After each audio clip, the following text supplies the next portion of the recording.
வாழ்க வளமுடன். நண்பர்கள் அனைவருக்கும் வணக்கம். நான் உங்கள் நண்பன் Arjun, SEBI registered research analyst. இன்னைக்கு 4th பிப்ரவரி போஸ்ட் மார்க் ரிப்போர்ட் பார்க்கணும்.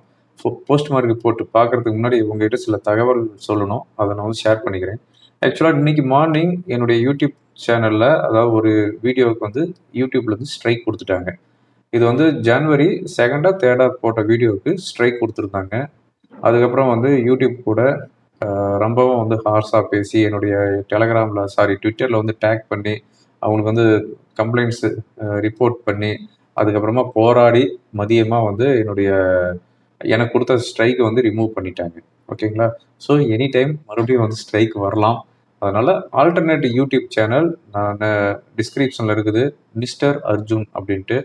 அதனுடைய சேனலோட லிங்க்கு கமெண்ட் பாக்ஸில் ஃபஸ்ட்டு வந்து நான் பின் பண்ணி வைக்கிறேன். அந்த யூடியூப் சேனலில் சப்ஸ்கிரைப் பண்ணி வச்சுக்கோங்க. ஒரு ஸ்டாண்ட் பை யூடியூப் சேனல் கண்டிப்பாக இருக்கணும். ஒருவேளை இது பிளாக் ஆச்சு அப்படிங்கிற பட்சத்தில் என்னுடைய வீடியோஸ் வந்து அந்த சேனலில் கண்டினியூவாக வந்துட்டு இருக்கும். அதனால் அதை வந்து சப்ஸ்கிரைப் பண்ணி வச்சுக்கோங்க. ஓகே, அதுக்கப்புறமா இன்னொரு நியூஸ் உங்ககிட்ட நான் வந்து ஷேர் பண்ணணும்.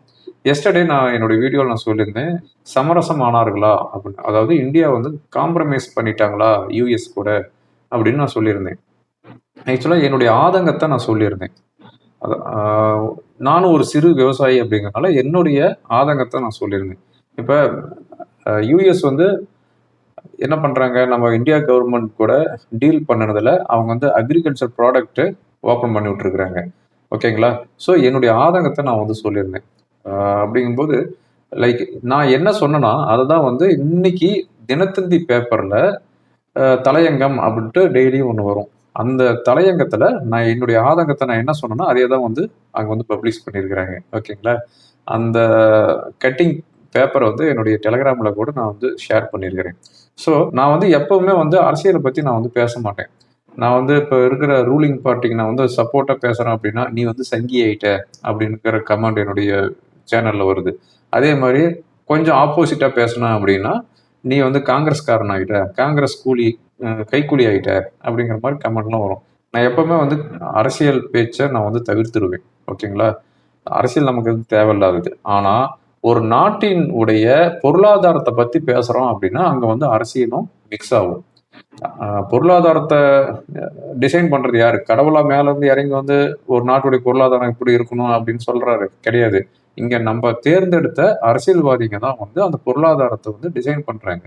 அப்படிங்கும்போது நாணயத்துக்கு எப்படி வந்து 2 பக்கம் இருக்குதோ அது மாதிரி வந்து ஒரு நாட்டுக்கு பொருளாதாரம் ஒரு பக்கம் இருக்கும், அரசியல் ஒரு பக்கம் இருக்கும். இங்க வந்து கரண்ட் ரூலிங் பார்ட்டி வந்து ஸ்ட்ராங்கா இருந்தாங்க அப்படிங்கிற பட்சத்துல பொருளாதாரம் நம்ம எக்கனாமிக்கும் வந்து ரொம்பவும் ஸ்ட்ராங்கா இருக்கும்.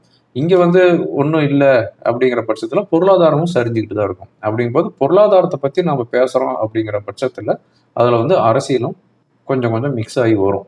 ஓகேங்களா?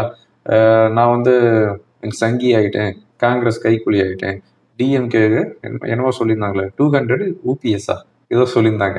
அதுக்கப்புறம் ஏதோ கமெண்ட்லாம் வருது. ஸோ அதை பற்றி நான் கேர் பண்ணிக்கல. பட் நான் வந்து தெளிவுபடுத்திக்கிறேன். நான் வந்து அரசியலை நான் வந்து எஸ்டர்டே நான் பேச கிடையாது. நானும் ஒரு சிறு விவசாயிங்கனால என்னுடைய ஆதங்கத்தை சொல்லியிருந்தேன். ஏன்னா அக்ரிகல்ச்சர் ப்ராடக்ட் வந்து ஓப்பன் பண்ணி விட்டுருக்காங்க யூஎஸ்க்கு. அது வந்து $500 பில்லியன் ப்ராடக்ட் வந்து செல் பண்றாங்க. $500 பில்லியன் எவ்வளவு? கிட்டத்தட்ட 45 லட்சம் கோடியிலேருந்து 50 லட்சம் கோடி வித்தவுட் டேக்ஸ்ல நம்ம ஊர்ல வந்து இறங்க போகுது. நாம வந்து கொடுக்குற பொருளுக்கு 18% டேக்ஸ் கொடுத்து நம்ம பொருளை போய் அங்கே போய் இறக்குமதி பண்ணிட்டு இருக்கோம். இதே வந்து பைடன் பீரியட்ல நாம வந்து எக்ஸ்போர்ட் பண்ணின ப்ராடக்ட்டுக்கு 2% 5% தான் டேரிஃப் கொடுத்தோம். ஆனால் அவங்க வந்து நம்ம இந்தியாவில் வந்து இறக்குமதி பண்ண பொருளுக்கு நாம் வந்து 15% டேரிஃப் வாங்கிட்டு இருந்தோம். அதனால தான் ட்ரம்ப் வந்து எல்லா நாடும் எங்ககிட்ட வந்து அதிகமாக டேரிஃப் வாங்குறாங்க, ஏன்னா அவங்க வந்து நமக்கு டேரிஃப் கொடுக்கறது இல்லை அப்படிங்கிற மாதிரியான கமெண்ட்லாம் சொல்லி தான் இந்த இது கொண்டு வந்திருக்கிறது. ஸோ பைடன் பீரியட்ல இருந்ததுக்கு இப்போ இருக்கிறதுக்கும் வந்து பார்த்தோம் அப்படின்னா நாம் வந்து எக்ஸ்ட்ரா 18% கொடுக்குறோம். ஆனால் அவங்களுக்கு கொடுக்குற பொருளுக்கு நம்ம வந்து 0% டேரிஃப் அப்படிங்கும்போது அதுதான் என்னுடைய ஆதங்கத்தை தான் நான் வந்து எஸ்டர்டே வந்து நான் வந்து பதிவு பண்ணியிருந்தேன். பட் இது வந்து கிளியரான டீட்டெயில்ஸ் இன்னும் கவர்மெண்ட் வந்து இஷ்யூ பண்ண கிடையாது. ஓகேங்களா? ஸோ அதனால் அதை வந்து அப்படியே விட்டுறலாம். இது வந்து இன்னும் டீப்பாக அனலைஸ் பண்ண வேணாம். ஓகே, இன்னைக்கு நம்ம மார்க்கெட்டில் வந்து பார்த்தோம் அப்படின்னா மார்க்கெட் ஹையில் தான் க்ளோஸ் ஆயிருக்குது. ஆனால் ஐடி ஸ்டாக்கை பொறுத்தவரையும் வெர்டிக்கல் ஃபால் அப்படின்னா 2022 ஐடி இண்டெக்ஸ் என்ன ரேஞ்ச் இருந்துச்சா அதே ரேஞ்சு தான் இன்னமும் இருக்குது. கிட்டத்தட்ட 4 வருஷமா வந்து ஐடியில் வந்து எந்த ஒரு ரிட்டர்ன்ஸும் கிடைக்கல. இன்னைக்கு வந்து பார்த்தோம் அப்படின்னா பெர்சிஸ்டன்ட் சிஸ்டம், எல்டிஐ மைண்ட்ரி, இன்ஃபோசிஸ், கோ4ஜி, டிசிஎஸ், ஹெச்எல் டெக், டெக் மஹிந்திரா, எம்ஃபசிஸ், விப்ரோ இதெல்லாம் வந்து 4% 7% வரையும் டவுன் ஆயிருக்குது. Not even Indian market, global லெவலில் இருக்கிற ஐடி ஸ்டாக் எல்லாமே டவுன் ஆயிருக்குது. காரணம் என்ன அப்படின்னு பார்த்தோம் அப்படின்னா ஒரே ஒரு ரீசன் தான், ஆந்த்ராபிக் அப்படிங்கிற ஒரு டேட்டா. இந்த டூல் வந்து என்ன பண்ணுது அப்படிங்கிற பட்சத்தில் கான்ட்ராக்டை வந்து அனலைஸ் பண்ணுது, அதுக்கப்புறமா வந்து கம்ப்ளைண்ட்ஸ் வந்து ட்ராக்கிங் பண்ணுது, லீகல் டாக்குமெண்ட் வந்து ப்ராசஸிங் பண்ணுது. ஸோ இது மூணையும் பண்ணி ஒரு ப்ராஜெக்டை அதே வந்து கம்ப்ளீட் பண்ணி கொடுத்துரும்.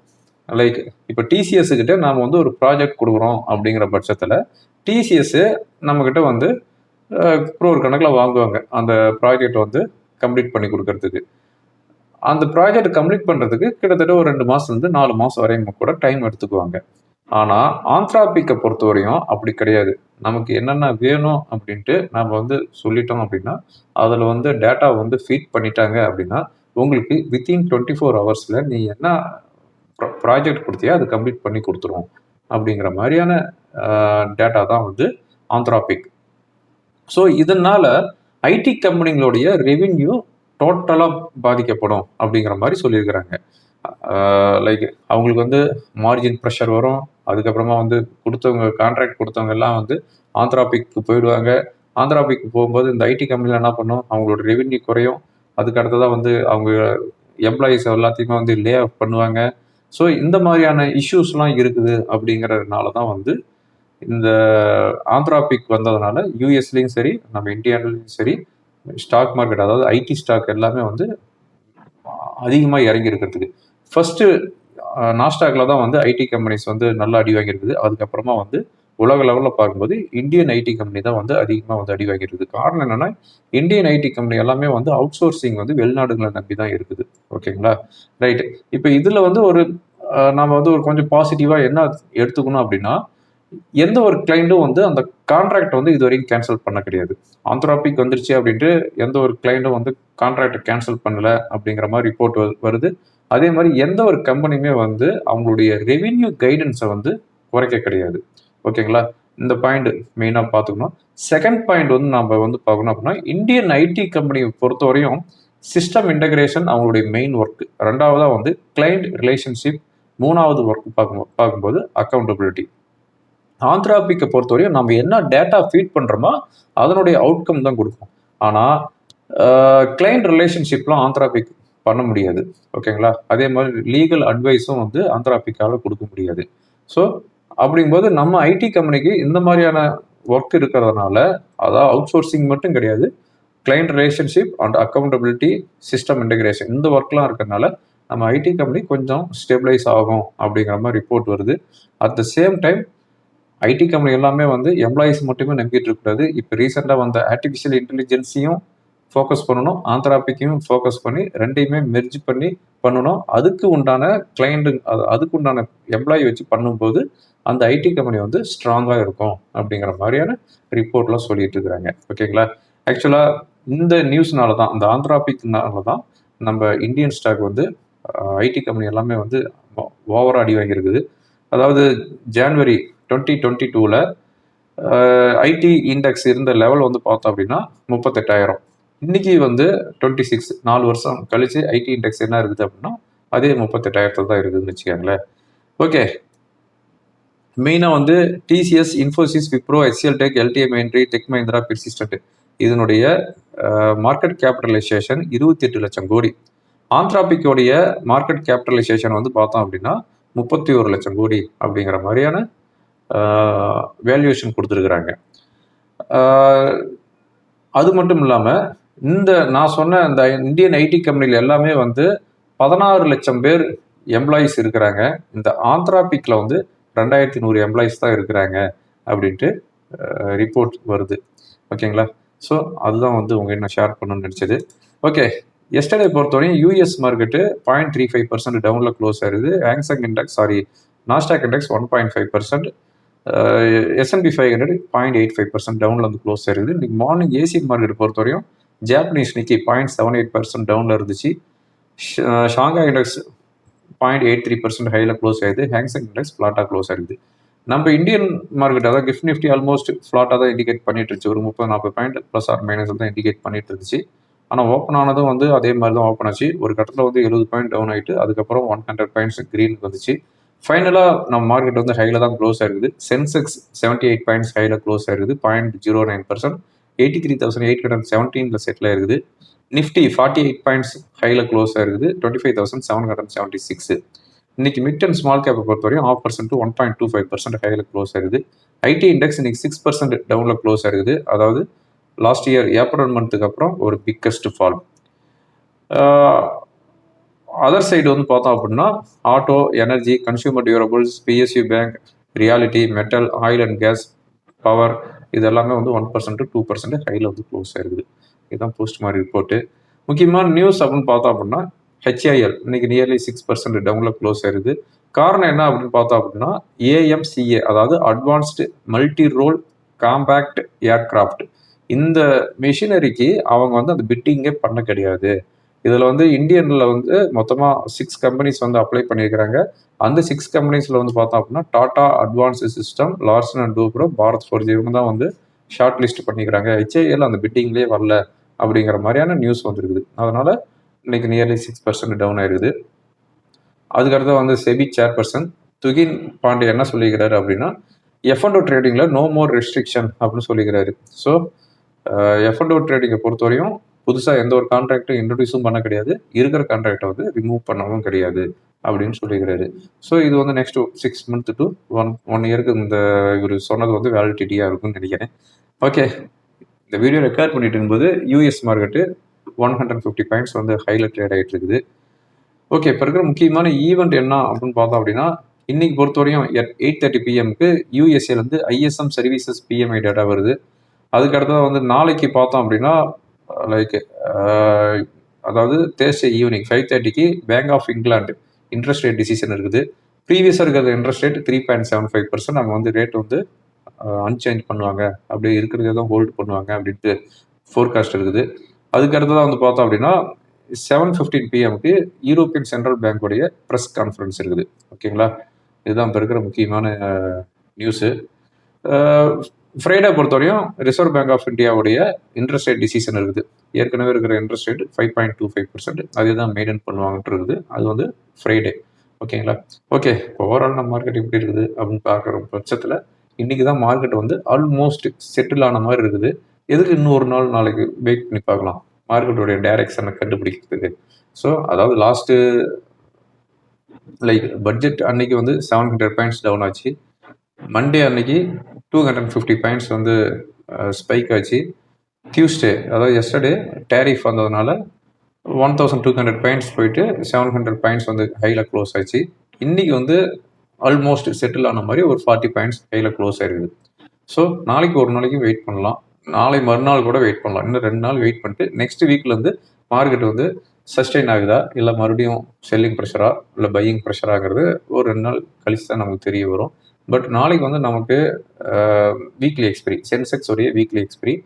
எனிவே இப்போ வந்து நிஃப்டியோடைய ரெசிஸ்டன்ஸ் அப்படின்னு பார்த்தோம் அப்படின்னா 26,000 தான். எஸ்டர்டே நான் சொன்ன லெவல் எடுத்தோம் 26,000 இப்போ இருக்கிற ஒரு ரெசிஸ்டன்ஸ். சப்போர்ட் என்ன அப்படிங்கிறது அதாவது டெக்னிக்கலாக பார்க்கும்போது எவ்வளோ சப்போர்ட் மென்ஷன் ஆகுது அப்படின்னா 25,650. அதாவது எஸ்டர்டே வந்த லோ 25,650ங்கிறது சப்போர்ட்டாக இருக்கிறதுக்கான வாய்ப்பு இருக்குது. அந்த 25,650 கீழே வந்துச்சுன்னா அந்த கேப் வந்து ஃபில் பண்ணும்.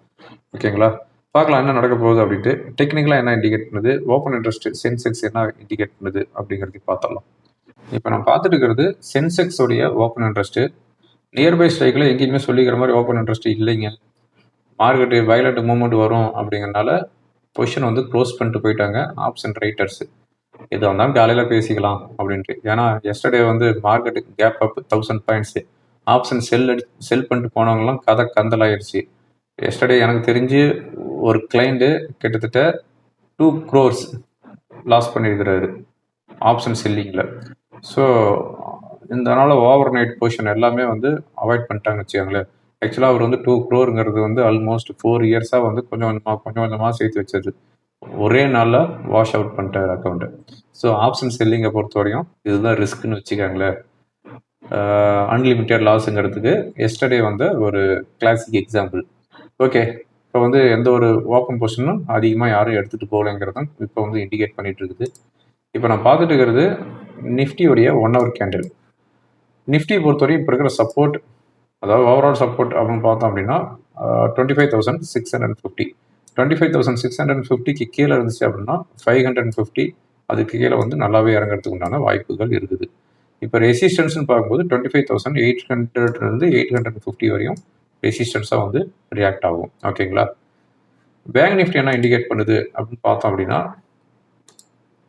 இப்போ இருக்கிற ரெசிஸ்டன்ஸ் 60,350, சப்போர்ட் அப்படின்னு பார்த்தோம் அப்படின்னா 60,000, அதுக்கு கீழே வந்துச்சுன்னா 59,800. 59,800 கீழே செல்லிங் ப்ரெஷர் வரும். ஓகேங்களா? ஓகே ஃப்ரெண்ட்ஸ், இந்த வீடியோ உங்களுக்கு ரொம்ப யூஸ்ஃபுல்லாக இருக்கும்னு நினைக்கிறேன். யூஸ்ஃபுல்லாக இருந்துச்சு அப்படின்னா உங்கள் ஃப்ரெண்டுகளுக்கு ஃபார்வர்ட் பண்ணுங்கள். மறக்காமல் என்னுடைய இன்னொரு சேனலை சப்ஸ்கிரைப் பண்ணி வச்சுக்காங்க. ஓகே, தேங்க்யூ ஃபார் வாட்சிங். வாழ்க வளமுடன்.